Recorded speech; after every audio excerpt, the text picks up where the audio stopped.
Special o ordinary? Siguro kung papipiliin kayo, ang pipiliin ninyo yung special. Kasi yung special, mas masarap. Yung special, mas magarbo. Yung special, mas maganda. Kaya ayaw natin sa ordinary. Dahil yung ordinary, karaniwan. Pero gaano ba talaga kakaraniwan ang ordinary?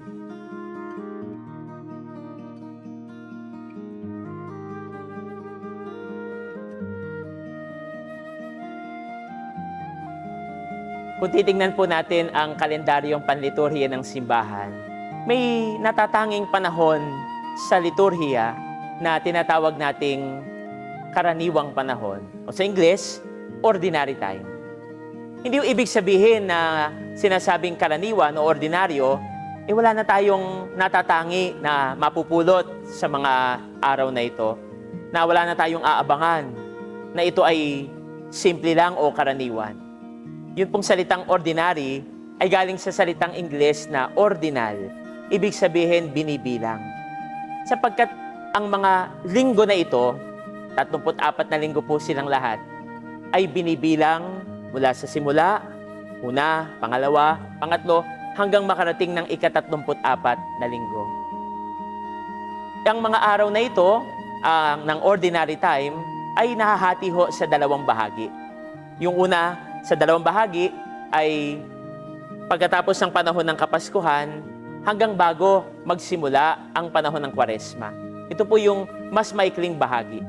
Ang pangalawa naman pong bahagi ng ordinary time o karaniwang panahon ay ang mga araw at linggo pagkatapos ng dakilang kapistahan ng Pentecostes hanggang bago sumapit ang panibagong taon sa pagsisimula ng panahon ng Adbyento. Dalawang magkahiwalay na bahagi sa karaniwang panahon. Natatangi at maganda hong makita na sa mga araw na ito, ang kulay berde ang namumukod-tanging kulay sa simbahan. Bakit po kulay berde? Dahil ang berde ay simbolo ng paglago. Inaasahan ho kasi ng simbahan na sa mga araw na ito, at ito po yung mas malaking bahagi ng taon, bagamat wala tayong ipinagdiriwang na malalaking mga kapistahan gaya ng Pasko ng Pagkabuhay o ng Pasko ng Pagsilang, inaasahan na dito tayo unti-unting lalago sa ating pananampalataya. Dito tayo unti-unting lalago sa ating kabanalan. Maririnig natin sa mga ebanghelyo at maging sa mga pagbasa sa panahon na ito ang mga aral, turo, ganun din yung mga himala ng ating Panginoong Hesus na babaunin natin sa ating araw-araw na buhay.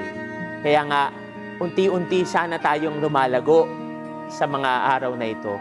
Unti-unti tayong naghahanda para sa pagsapit ng mga dakilang kapistahan. Mga kapatid, hindi ho ordinaryo lamang ang ordinary time. Hindi ho karaniwan lamang ang karaniwang panahon. Mangungusap at mangungusap pa rin sa atin ng Diyos. Kaya, dadalo tayo sa pagdiriwang ng misa. Hindi ho ibig sabihin na tapos na ang Pasko o tapos na ang mahal na araw, tapos na rin yung ating pagiging Kristiyano. Hindi ibig sabihin na wala namang kapistahang ipinagdiriwang, wala na tayong dahilan para maging masaya o magalak sa biyayang hatid ng Diyos. Ang ordinary time ay paalala na kahit sa ordinaryong bahagi ng buhay ng tao, nandyan ang Diyos. Ang karaniwang panahon ay paalala na sa kahit sa simpleng ginagawa natin, sa trabaho, sa pag-aaral, sa lahat ng ating mga ginagawa kahit sa ating tahanan, kasama natin ang Diyos. Katulong natin ang Diyos. At ang Diyos ang gabay natin sa araw-araw na buhay. Sa pagpasok na ito ng karaniwang panahon, lagi nating aabangan ang grasya at pagpapala ng Diyos. Lagi nating aantayin ano ba ang hamon ng Diyos para sa atin. At sana, maisabuhay natin ang mga aral niya sa araw-araw.